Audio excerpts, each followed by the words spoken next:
Price lord, hallelujah. ದೇವರ ನಾಮಕ್ಕೆ ಸ್ತೋತ್ರವಾಗಲಿ. ಪ್ರಾರ್ಥನೆ ಮಾಡಿಕೊಳ್ಳೋಣ. ಸರ್ವ ಸೃಷ್ಟಿಕರ್ತನಾದ ತಂದೆಯ ದೇವರೇ, ಮಗನ ದೇವರೇ, ಪರಿಶುದ್ಧಾತ್ಮನೇ, ನಿಮ್ಮ ನಾಮಕ್ಕೆ ಸ್ತೋತ್ರ ಸ್ವಾಮಿ. ಈ ದಿವಸವು ಈ ಸಮಯ ಕೂಡ ನಿಮ್ಮಿಂದ ನೇಮಕವಾದಂಥ ದಿವಸ, ಸಮಯದಕ್ಕಾಗಿ ಸ್ತೋತ್ರ. ಈ ದಿವಸದ ಸಂದೇಶದ ಭಾಗವನ್ನು ಕೂಡ ಹೇರಳವಾಗಿ ಆಶೀರ್ವದಿಸಿರಿ. ಇದನ್ನು ಕೇಳುತ್ತಿರುವ ನನ್ನ ಸಹೋದರ ಸಹೋದರಿ ಕೂಡ ಚೆನ್ನಾಗಿ ಕೇಳಿ ಅರ್ಥ ಮಾಡಿಕೊಂಡು ನಿಮ್ಮ ವಾಕ್ಯಕ್ಕೆ ವಿಧೇಯರಾಗಿ ಜೀವಿಸಿ ಆಶೀರ್ವಾದವನ್ನು ಹೊಂದಿ ಅವರ ಮಕ್ಕಳನ್ನು ಅದೇ ಮಾರ್ಗದಲ್ಲಿ ನಡೆಸಿ ಅವರೆಲ್ಲರೂ ನಿಮ್ಮ ಚಿತ್ತಾನುಸಾರ ಇತರರಿಗೆ ಸಾಕ್ಷಿಗಳಾಗುವಂತೆ ಮಾರ್ಪಡಿಸಿರಿ. ಅದಕ್ಕೆ ಬೇಕಾದ ಶಾಂತಿ, ಸಮಾಧಾನ, ವಿಶೇಷವಾದ ಜ್ಞಾನವನ್ನು ಕೊಟ್ಟು ಅನುಗ್ರಹಿಸಿರಿ. ನಿಮ್ಮ ಪ್ರೀತಿ ಸಾಹಿಲದ ಯಾರು ಏನು ಮಾಡಲು ಏನು ಆಗಲು ಸಾಧ್ಯವಿಲ್ಲ. ನಿಮ್ಮೆಲ್ಲ ಉಪಕಾರಗಳಿಗಾಗಿ ಕೃತಜ್ಞತಾ ವಂದನೆಗಳು. ಯೇಸುವಿನ ನಾಮದಲ್ಲಿ ಪ್ರಾರ್ಥಿಸಿದ್ದೇನೆ ನಮ್ಮ ತಂದೆಯೇ, ಆಮೇನ್, ಆಮೇನ್, ಆಮೇನ್. ಇದನ್ನು ಕೇಳುತ್ತಿರುವ ನನ್ನ ಸಹೋದರ ಸಹೋದರರೇ, ನಿಮಗೂ ಕೂಡ ನನ್ನ ಹೃದಯಪೂರ್ವಕವಾದಂಥ ನಮಸ್ಕಾರಗಳು. ಈ ದಿವಸದ ಸಂದೇಶದ ಭಾಗವು ಕೂಡ ಆದಿಕಾಂಡ 44ನೇ ಅಧ್ಯಾಯ 21ರಿಂದ, ಆದಿಕಾಂಡ 44:21 ದೇವರ ನಾಮಕ್ಕೆ ಸ್ತೋತ್ರವಾಗಲಿ. ವಚನದ ಕಡೆಗೆ ಈಗ ಹೋಗೋಣ. ನಾನು ಆ ಹುಡುಗನನ್ನು ನೋಡಬೇಕು, ಅವನನ್ನು ನನ್ನ ಬಳಿಗೆ ಕರೆಕೊಂಡು ಬನ್ನಿರಿ ಎಂದಪ್ಪಣೆ ಕೊಡಲು, ನಾವು ಸ್ವಾಮಿಯವರಿಗೆ, ಹುಡುಗನು ನನ್ನ ತಂದೆಯನ್ನು ಅಗಲುವುದಕ್ಕಾಗುವುದಿಲ್ಲ, ಅಗಲಿದರೆ ತಂದೆ ಸತ್ತಾನು ಅಂದೆವು. ದೇವರ ನಾಮಕ್ಕೆ ಸ್ತೋತ್ರವಾಗಲಿ. ಹಾಲೆಲೂಯಾ. ಹಾಗೆ ಏನಾಯ್ತು, ಆ ಹುಡುಗನನ್ನ ಬೆನ್ಯಾಮಿನ ಸ್ವಂತ ತಮ್ಮನನ್ನು ನೋಡ್ಲಿಕ್ಕೋಸ್ಕರ ಇಷ್ಟೆಲ್ಲ ಕಾರ್ಯವನ್ನ ಅಲ್ಲಿ ಮಾಡಿದ. ನೋಡ್ಬೇಕು, ಕರ್ಕೊಂಡು ಬನ್ನಿರಿ. ಅದಕ್ಕೆ ನಾವು ಆ ಹುಡುಗನನ್ನು ತನ್ನ ತಂದೆಯನ್ನು ಅಗಳಕ್ಕಾಗುವುದಿಲ್ಲ, ಅಗಳಿದರೆ ತಂದೆ ಸತ್ತಾನು ಅಂದೆವು. ಅದಕ್ಕೆ ಬಿಟ್ಟು ಬರಕ್ಕೆ ಆಗುವುದಿಲ್ಲ. ಒಂದು ವೇಳೆ ಖಂಡಿತವಾಗಿ ನಾವು ಕರ್ಕೊಂಡು ಬಂದ್ರೆ ನನ್ನ ತಂದೆ ಕೂಡ ಏನಾಗ್ತದೋ ಏನೋ ಒಂದು ಭಯ ಇದೆ ಅಂತ ಹೇಳಿ ಅವರು ಜೋಸೆಫನಿಗೆ ಹೇಳ್ತಾ ಇದ್ದಾರೆ. ಅದಕ್ಕೆ 23ನೇ ವಚನ ನೋಡುವಾಗ, ಅದಕ್ಕೆ ನಿಮ್ಮ ತಮ್ಮನು ಸಂಗಡ ಬರ ಇದ್ದರೆ ನೀವು ಇನ್ನೊಂದು ಸಾರಿ ನನ್ನ ಮುಖವನ್ನು ನೋಡಕೂಡದು, ಅಪ್ಪಣೆ ಕೊಟ್ಟೇವೆ ಅಷ್ಟೇ. ದೇವರ ನಾಮಕ್ಕೆ ಸ್ತೋತ್ರವಾಗಲಿ. ಹಾಗೆ ಅಲ್ಲಿ ಏನ್ ಹೇಳ್ತಾನೆ, ನಿಮ್ಮ ತಮ್ಮನನ್ನು ಕರ್ಕೊಂಡು ಬರದಿದ್ರೆ ನನ್ನ ಮುಖವನ್ನು ನೀವು ನೋಡಕ್ಕಾಗುವುದಿಲ್ಲ. ಅಂದ್ರೆ ಅವನಿಗೆ ಬೆನ್ಯಾಮಿನ್ ಅಂದ್ರೆ ತಮ್ಮನ ಮೇಲೆ ಅಷ್ಟೊಂದು ಪ್ರೀತಿಯಾಗಿದೆ. ದೇವರ ನಾಮಕ್ಕೆ ಸ್ತೋತ್ರವಾಗಲಿ. ಹಾಲೆಲೂಯಾ. ಹಾಗೆ 21ನೇ ವಚನ ಆಯ್ತು. 24, ನಾವು ನಿನ್ನ ಸೇವಕನಾದ ನಮ್ಮ ತಂದೆ ಬಳಿಗೆ ಬಂದಾಗ ಸ್ವಾಮಿಯ ಮಾತನ್ನು ತಿಳಿಸಿದೆವು. ದೇವರ ನಾಮಕ್ಕೆ ಸ್ತೋತ್ರವಾಗಲಿ.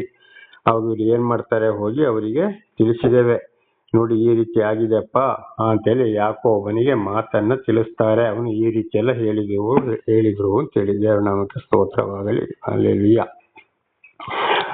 ಹಾಗೆ ಇದರಲ್ಲಿ 31, 32ನೇ ವಚನವನ್ನ ನಾವಲ್ಲಿ ನೋಡುವಾಗ, 31, 32 ಆದಿಕಾಂಡ 44, 31, 32. ಹೀಗೆ ಸ್ವಾಮಿಯ ಸೇವಕರಾದ ನಾವು ನಿನ್ನ ಸೇವಕರಾದ ನಮ್ಮ ತಂದೆಯ ಮುದಿತಲೆ ದುಃಖದಿಂದಲೇ ಪಾತಾಳಕ್ಕೆ ಸೇರಲು ಕಾರಣರಾಗುವೆವು. ಹಾಗೆ ಸೇವಕನಾದ ನಾನು ನನ್ನ ತಂದೆಯ ಬಳಿಯಲ್ಲಿ ಹುಡುಗನಿಗೆ ಹೊಣೆಯಾಗಿ, ನಾನು ಇವನನ್ನು ನಿನ್ನ ಬಳಿಗೆ ಕರೆದುಕೊಂಡು ಬಾರದಿದ್ದರೆ ತಂದೆಗೆ ತಪ್ಪಿದವನ ದೋಷ ಎಂದೆಂದಿಗೂ ನನಗಿರಲಿ ಎಂದು ಮಾತು ಕೊಟ್ಟೆನು ಅಂತ ಹೇಳ್ತಾನೆ. ದೇವರ ನಾಮಕ್ಕೆ ಸ್ತೋತ್ರವಾಗಲಿ. ಒಂದು ವೇಳೆ ಹೀಗೆ ಆಗ ಏನ್ ಮಾಡ್ತಾನೆ, ಅಲ್ಲಿ ರೂಬೇನ್ ಈ ಮಾತನ್ನು ಹೇಳ್ತಾ ಇದ್ದಾನೆ, ಖಂಡಿತವಾಗಿ ನಾವು ಕರ್ಕೊಂಡ್ಬಂದು ತಿಳಿಸ್ತೇವೆ, ಆ ಹುಡುಗನನ್ನ ಕೊಡಪ್ಪ, ಕರ್ಕೊಂಡು ಹೋಗ್ಬೇಕು, ಇಲ್ಲಾಂದ್ರೆ ಸಿಂಹನೊಬ್ಬ ಅಲ್ಲಿದ್ದಾನೆ, ಅವನನ್ನು ನಾವು ಏನ್ ಮಾಡಕ್ಕೂ ಬರಕ್ಕಾಗುವುದಿಲ್ಲ ಅಂತ ಹೇಳಿ ಯಾಕೋಬನಿಗೆ ಅವನ ಹಿರಿಯ ಆ ಮಗ ರೂಬೇನನ್ನು ಭರವಸೆ ಕೊಡ್ತಾನೆ, ಖಂಡಿತವಾಗಿ ಅವನನ್ನು ಏನ್ ಮಾಡ್ತೇವೆ, ನಾವು ಕರ್ಕೊಂಡು ಬರ್ತೀವಿ ಅಂತೇಳಿ. ದೇವರ ನಮಗೆ ಸ್ತೋತ್ರವಾಗಲಿ. 33, ಆದ್ದರಿಂದ ಸೇವಕನಾದ ನಾನು ಈ ಹುಡುಗನಿಗೆ ಬದಲಾಗಿ ಸ್ವಾಮಿಗೆ ಗುಲಾಮನಾಗುವಂತೆಯೂ ಇವನು ತನ್ನ ತಮ್ಮಂದಿರ ಸಂಗಡ ಹೋಗುವಂತೆಯೂ ಅನುಗ್ರಹ ಮಾಡಬೇಕೆಂದು ನಿನ್ನನ್ನು ಬೇಡಿಕೊಳ್ಳುತ್ತೇನೆ. ಹುಡುಗನನ್ನು ಬಿಟ್ಟು ನಾನು ನನ್ನ ತಂದೆ ಬಳಿಗೆ ಹೋಗುವುದಕ್ಕಾದೀತು.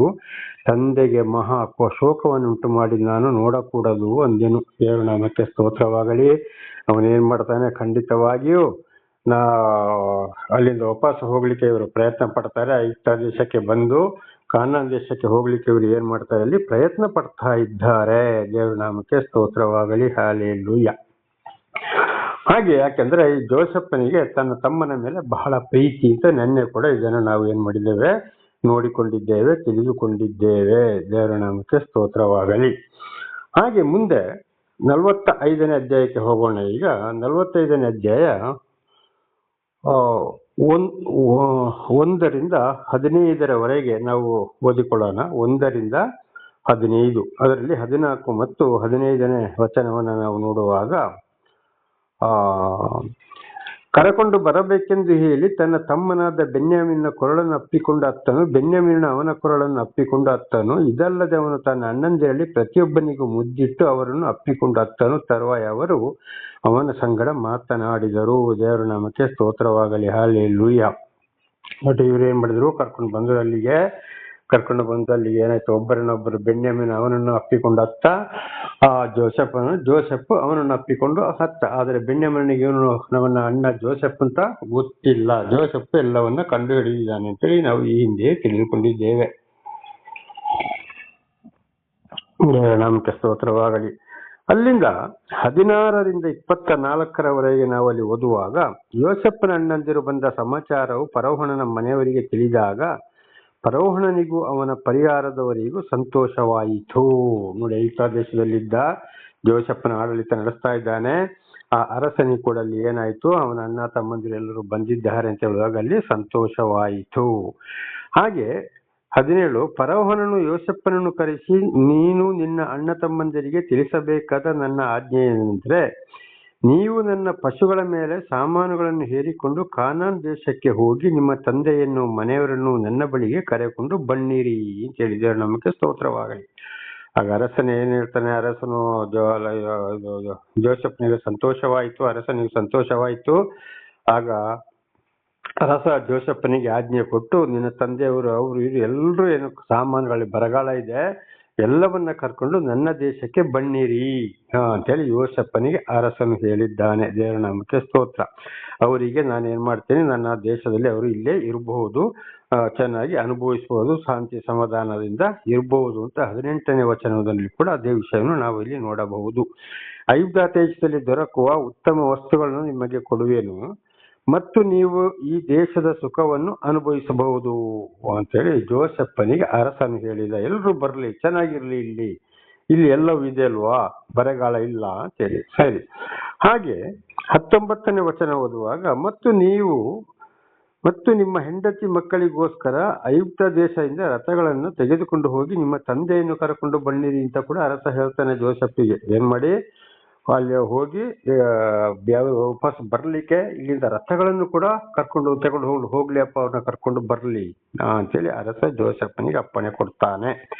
20ನೇ ವಚನ, ಐಗುಪ್ತ ದೇಶದಲ್ಲೆಲ್ಲ ಇರುವ ಉತ್ತಮ ವಸ್ತುಗಳು ನಿಮ್ಮ ಪಾಲಿಗೆ ಬಂದುದರಿಂದ ನಿಮಗಿರುವ ಸೊತ್ತಿನ ವಿಷಯದಲ್ಲಿ ಚಿಂತೆ ಪಡಬೇಕಾದ ಅವಶ್ಯವಿಲ್ಲ ಎಂಬುದೇ ಅಂದನು. ಮತ್ತೆ ಹೇಳ್ತಾನೆ, ಐಗುಪ್ತ ದೇಶದಲ್ಲಿ ಇನ್ನ ಮುಂದೆ ಇಲ್ಲ, ಯಾಕೆ, ಆಗ ಅವರಿಗೆ ಏನೂ ತೊಂದರೆ ಇಲ್ಲ, ಅವ್ರು ಇಲ್ಲಿಗೆ ಬರ್ಲಿ ಅಂತೇಳಿ ಬಹಳ ಸಂತೋಷದಿಂದ ಜೋಸೆಫನಿಗೆ ಅಪ್ಪಣೆ ಕೊಟ್ಟ ಅರಸ.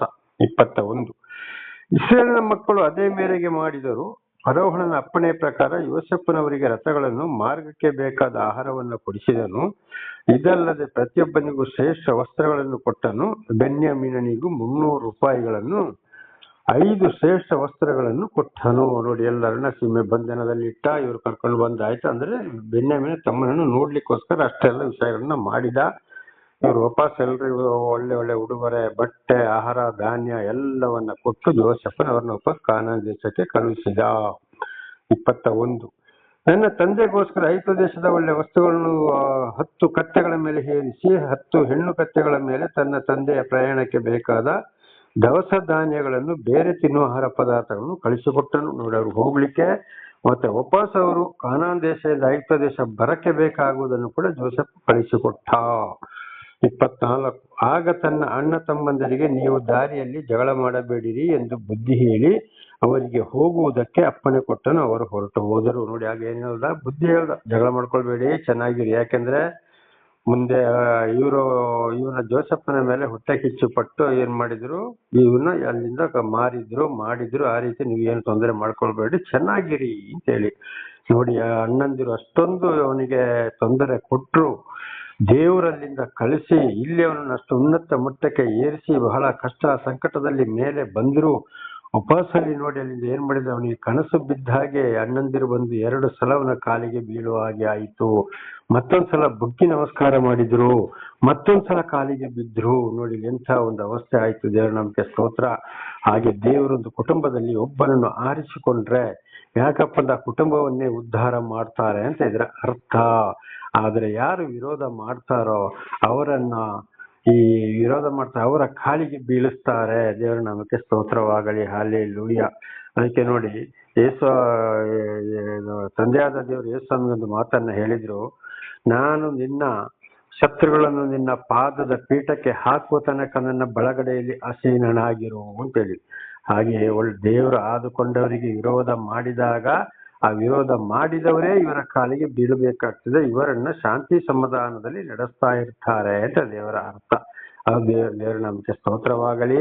ಆಗ ಎಲ್ಲವೂ ಆಗುವುದು ಒಳ್ಳೆಯದಕ್ಕೆ ಎಂಬುದಾಗಿ ನಾವು ಅರ್ಥ ಮಾಡ್ಕೊಳ್ಬೇಕು. ಯಾವುದೇ ವಿಷಯದಲ್ಲಿ ಕೂಡ ನಾವು ದುಡುಕಬಾರದು, ಬಹಳ ಎಚ್ಚರವಾಗಿ ಇರಬೇಕು. ದೇವರ ನಮಗೆ ಸ್ತೋತ್ರ. ಈಗ 25ನೇಯಿಂದ 28ರವರೆಗೆ ನೋಡಿಕೊಳ್ಳೋಣ. ಆದಿಕಾಂಡ 45, 25ರಿಂದ 28.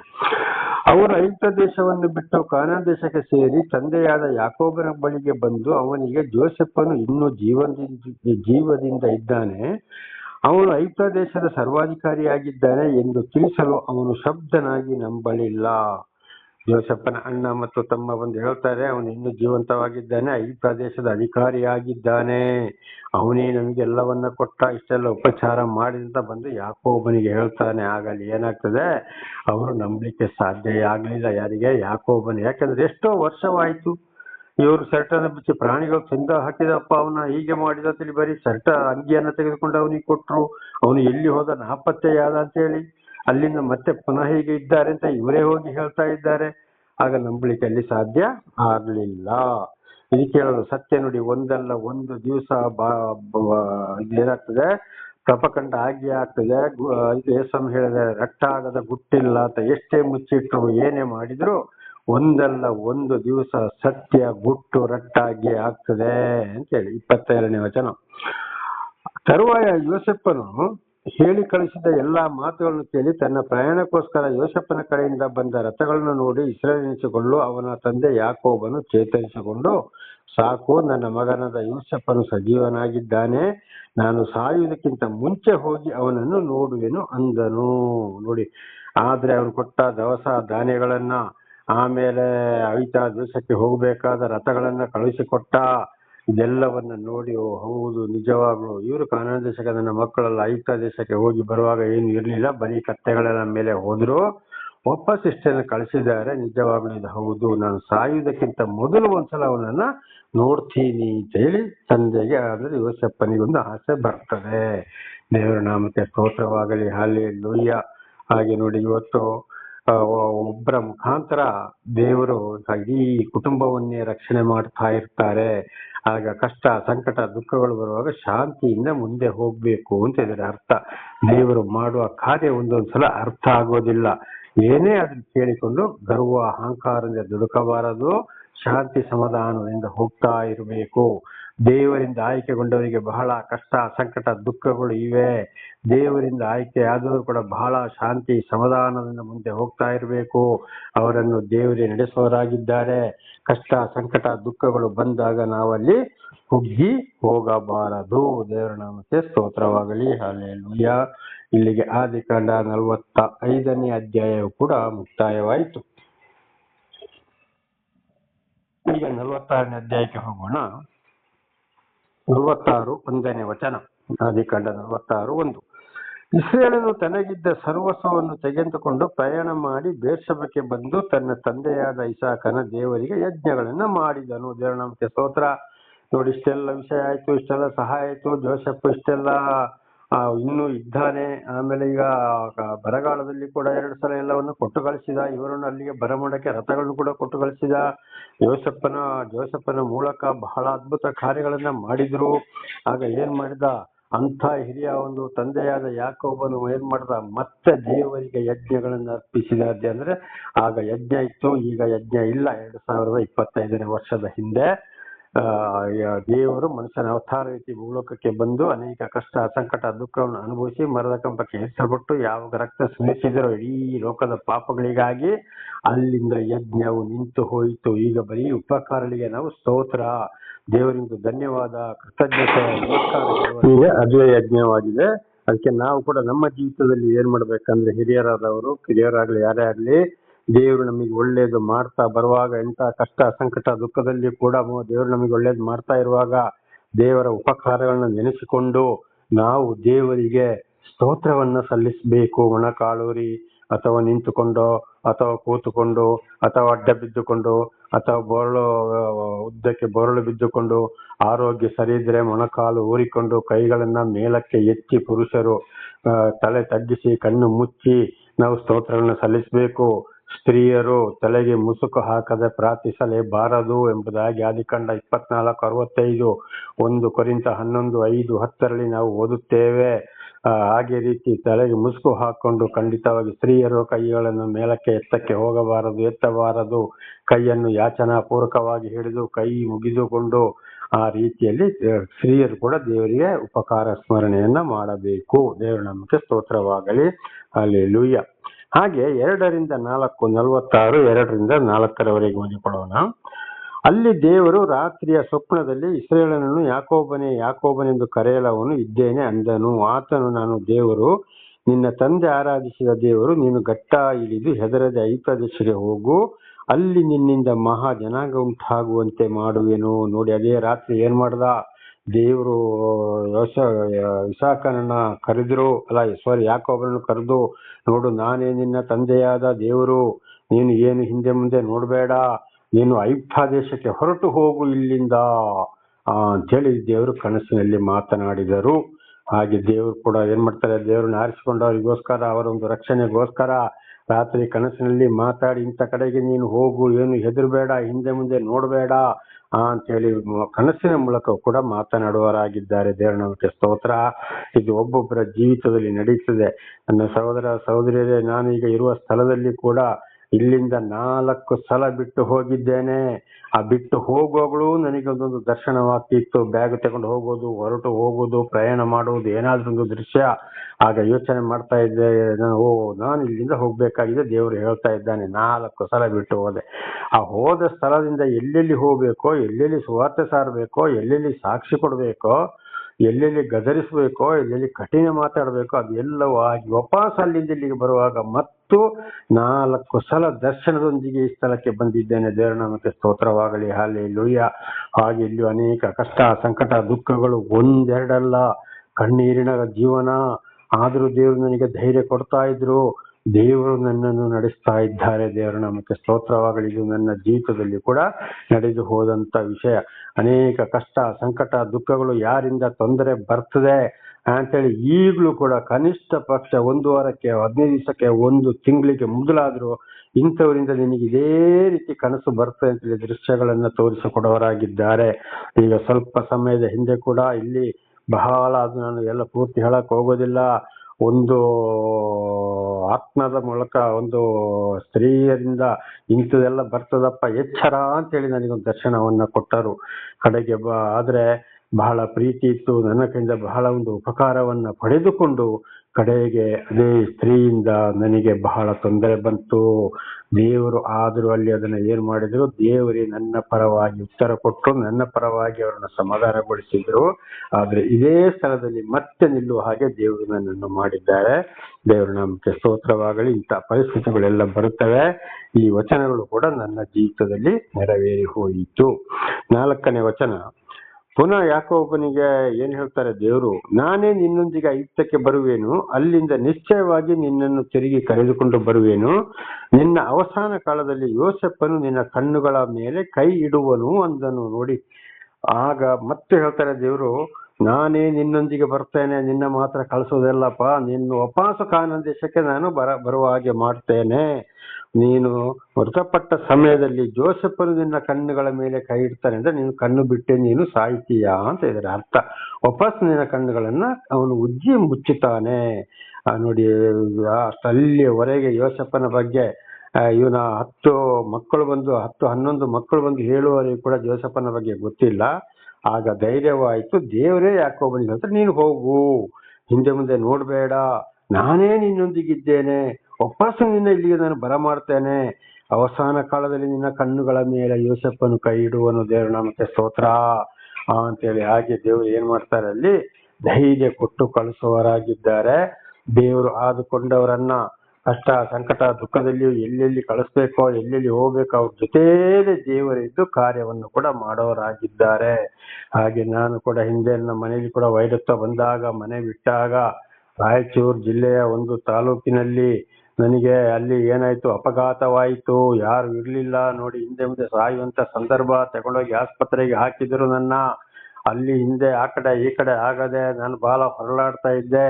ಅದೇ ರಾತ್ರಿಯಲ್ಲಿ ಒಂದ್ಸಲ ಯಾರೋ ಒಂದು ಮನುಷ್ಯ ಬಂದು ದರ್ಶನ ಕೊಟ್ಟು ಮೇಲೆ ನನ್ನನ್ನು ಎತ್ತಿಕೊಂಡು ಹೋಗಿ ಒಂದೇ ಸಲ ಕೆಳಗೆ ಹಾಕಿದಾಗ ಆಯಿತು. ಆವಾಗ ಒಂದೇ ಸಲ ಹೆದರಿ, ನನ್ನ ಜೊತೆ ಒಂದು ಸಹೋದರರು ಇದ್ರು ನನಗೆ ಕಾವಲು ರಾತ್ರಿ. ನಗರ್ ಏನಾಯ್ತು, ಹೆದರಿ ಹೋದ್ರಲ್ಲ, ಅಯ್ಯೋ ನೋವಾಗ್ತದಲ್ಲ ನಿಮಗೆ ಅಂತ ಹೇಳಿದ್ರು. ನಾನು ಹೇಳ್ದೆ, ಬ್ರದರ್ ಹೆದರ್ಬೇಡಿ, ಇತ್ತೊಂದು ಕನಸು ಬಿತ್ತು ಅಂತ. ಆಗ ಸಹೋದರರು ಹೇಳಿದ್ರು, ನಿಮ್ಮನ್ನ ದೇವರು ಮುಟ್ಟಿದ್ದಾನೆ, ದೇವರು ನಮಗೆ ಸ್ತೋತ್ರವಾಗಲಿ. ಹಾಗೆ ದುಃಖದಿಂದಲೂ ಈಗ ಮಾತಾಡುವನಾಗಿದ್ದೇನೆ. ಆ ದೇವರು ನೋಡಿ ಎಂತ ಒಂದು ಉಪಕಾರ ಮಾಡಿದ್ರು, ಅಲ್ಲಿಗೆ ನನ್ನ ನೋವು ಹೋಯಿತು, ದೇವರ ನಮಗೆ ಸ್ತೋತ್ರ. ಪುನಃ ಸ್ವಲ್ಪ ನಿದ್ದೆ ಬಂದಾಗ ಆಯ್ತು. ಆವಾಗ ಅದೇ ನಾನಿದ್ದಂತ ಸಭೆಯಲ್ಲಿ ಆ ದೇವಾಲಯದಲ್ಲಿ ಬಹಳ 80ರಿಂದಲೂ ಮೇಲೆ ಹೆಚ್ಚಿನ ಮಕ್ಕಳು ವಿದ್ಯಾಭ್ಯಾಸ ಪಡಿತಾ ಇದ್ರು. ಬಹಳ ಕಷ್ಟ ಸಂಕಟ ದುಃಖದಲ್ಲಿದ್ದ ಅನಾಥ ಮಕ್ಕಳು, ಬಡ ಮಕ್ಕಳೇ ಅವರನ್ನೇ ಸಾಕ್ತಾ ಇದ್ರು ಸಂಸ್ಥೆಯವರು. ಅದು ರೋಮನ್ ಕೆಥೋಲಿಕ್ ಸಂಸ್ಥೆಯಾಗಿದೆ. ಆಗ ಒಂದು ಕನಸು ಬಿತ್ತು ನನಗೆ, ರಾತ್ರಿ ಬಹಳ ಮಕ್ಕಳು ಸೇರಿ ನನಗಾಗಿ ಮೊರೆ ಇಡ್ತಾ ಇದ್ರು. ದೇವರು ನಮಗೆ ಸ್ತೋತ್ರವಾಗಲಿ. ಅಲ್ಲಿಗೆ ನನ್ನ ನೋವು ಹೋಯಿತು ಸಹೋದರ ಸಹೋದರಿಯರೇ, ಬಹಳ ನೋವನ್ನು ಅನುಭವಿಸಿದ್ದು. ಸತ್ತು ಬದುಕಿದ್ದೇನೆ, ದೇವರು ನಮಗೆ ಸ್ತೋತ್ರ. ನೋಡಿ ಅಂತ ಟೈಮಲ್ಲಿ ಕೂಡ ಅದು ಯಾವುದೋ ಒಂದು ಕಾರಣದಿಂದ ಆಗ್ಬೇಕಾಯ್ತು, ಆಯ್ತು. ದೇವರು ನನ್ನನ್ನು ರಕ್ಷಣೆ ಕೊಟ್ಟರು, ದೇವರ ನಾಮಕ್ಕೆ ಸ್ತೋತ್ರವಾಗಲಿ. ಹೀಗೆ ಒಂದೊಂದು ವಚನಗಳನ್ನ ಓದುವಾಗ ನನಗೆ ಯೋಚನೆ ಬರ್ತದೆ. ಆ ಟೈಮಲ್ಲಿ ಇಲ್ಲಿ ಯಾಕೋಬನಿಗೆ ದೇವರು ಹೇಳಿದಾಗೆ, ಹೆದರಬೇಡ, ನಿನ್ನೊಂದಿಗೆ ನಾನಿದ್ದೇನೆ. ಇಲ್ಲಿವರೆಗೆ ರಕ್ಷಿಸಿದ್ರು, ಇನ್ನು ಮುಂದೆ ರಕ್ಷಿಸೋರು ಕೂಡ ಆಗಿದ್ದಾರೆ. ಹಾಗೆ ದೇವರು ಯಾರನ್ನ ಆರಿಸಿಕೊಳ್ತಾರ ಅವರು ಹೋದಲ್ಲೆಲ್ಲ ದೇವರು ಖಂಡಿತವಾಗಿ ಜೊತೆಗಿರ್ತಾರೆ. ದೂತರನ್ನು ಕೂಡ ಕಳಿಸಿಕೊಡ್ತಾರೆ, ದೇವರ ನಾಮಕ್ಕೆ ಸ್ತೋತ್ರವಾಗಲಿ. ಹಾಗೆ ಕೀರ್ತನೆ 91ರ ಪ್ರಕಾರವು ನಮಗೆ ರಕ್ಷಣೆ ಕೊಡುವವರಾಗಿದ್ದಾರೆ. ಎಷ್ಟೋ ಸಲ ಅಪಘಾತದಲ್ಲಿ ಮತ್ತು ನನ್ನನ್ನು ತಪ್ಪಿಸುವವರಾಗಿದ್ದಾರೆ. ನೋಡಿ, ಕೊರೋನಾ ಸಮಯದಲ್ಲಿ ಬಂದಾಗ ಆಗ್ಲೂ ಕೂಡ ಏನಾಯ್ತು, ನಿನಗೆ ಕೊರೋನಾ ಬಂದು ಹೋಗಿದೆ ಅಂತೇಳಿ ಬೆಳಗಿನ ಜಾವದಲ್ಲಿ ಒಂದು ವಾಣಿ ಬಂತು. ಪರೀಕ್ಷೆ ಮಾಡಿದಾಗ ಮೊದಲು ಪಾಸಿಟಿವ್ ಬಂತು, ಎರಡನೇ ಈ ವಾಣಿ ಕೇಳಿದ ದಿವಸ ಮತ್ತೆ ಮೆಸೇಜ್ ಬಂತು, ಪರೀಕ್ಷೆ ಮಾಡಿದಾಗ ನಿನಗೆ ನೆಗೆಟಿವ್ ಬಂದಿದೆ ಅಂತ. ದೇವರ ನಾಮಕ್ಕೆ ಸ್ತೋತ್ರವಾಗಲಿ. ಈ ಕೊರೋನಾ ಬಂದಂತ ಸಮಯದಲ್ಲಿ ಆವಾಗ ನಾನು ಆಸೆ ಬಿಟ್ಟಿದ್ದೆ, ಆಯ್ತು ಅಂತ ಮುಗೀತು ಎಂಬುದಾಗಿ. ಆದ್ರೆ ದೇವರು ಬದುಕಿ ನನ್ನ ಇಲ್ಲಿವರೆಗೆ ಜೊತೆಲಿದ್ದು ಕಾದಿದ್ದಾರೆ, ಇನ್ನು ಮುಂದೆಗೂ ಕೂಡ ಕಾಯುವವರಾಗಿದ್ದಾರೆ. ಸರ್ವ ಸೃಷ್ಟಿಕರ್ತನ ಅಂತ ಯೇಸು ಪರಮಾತ್ಮ ಭಗವಂತನು. ಹಾಗೆ ದೇವರು ಯಾರನ್ನು ಆರಿಸಿಕೊಳ್ತಾರೋ, ಎಲ್ಲಿಗೆ ಕಳಿಸ್ತಾರೋ, ಬಹಳ ಕಷ್ಟ ಸಂಕಟ ದುಃಖ ಇದೆ, ಅವ್ರ ಜೊತೆಯಲ್ಲೇ ದೇವರು ಇರ್ತಾರೆ. ಈ ವಾಕ್ಯದ ಪ್ರಕಾರ ಆದಿಕಾಂಡ 46:4 ವಾಕ್ಯದ ಪ್ರಕಾರ 2ರಿಂದ 4ರವರೆಗೆ ಓದುವಾಗ ಈ ವಾಕ್ಯದಲ್ಲಿ ಪ್ರಕಾರ ದೇವರು ಇವತ್ತು ಕೂಡ ಕೆಲಸ ಮಾಡೋವರಾಗಿದ್ದಾರೆ. ಆದ್ರೆ ಆ ಕಷ್ಟ ಬಂತು ದುಃಖ ಬಂತು ಅಂತ ನಾವು ಹಿಂದೆ ಮುಂದೆ ನೋಡಬಾರದು. ದೇವರ ನಾಮಕ್ಕೆ ಸ್ತೋತ್ರವಾಗಲಿ. ಹಲ್ಲೆಲೂಯಾ. ಹಾಗೆ ಈಗ ಆದಿಕಾಂಡ 40 ಆಯ್ತು, 5ರಿಂದ 8ರವರೆಗೆ ಓದಿಕೊಳ್ಳೋಣ. ಆದಿಕಾಂಡ 46, 5ರಿಂದ 8. ಬಳಿಕ ಯಾಕೋಬನು ಬೇರ್ಷೆಬದಿಂದ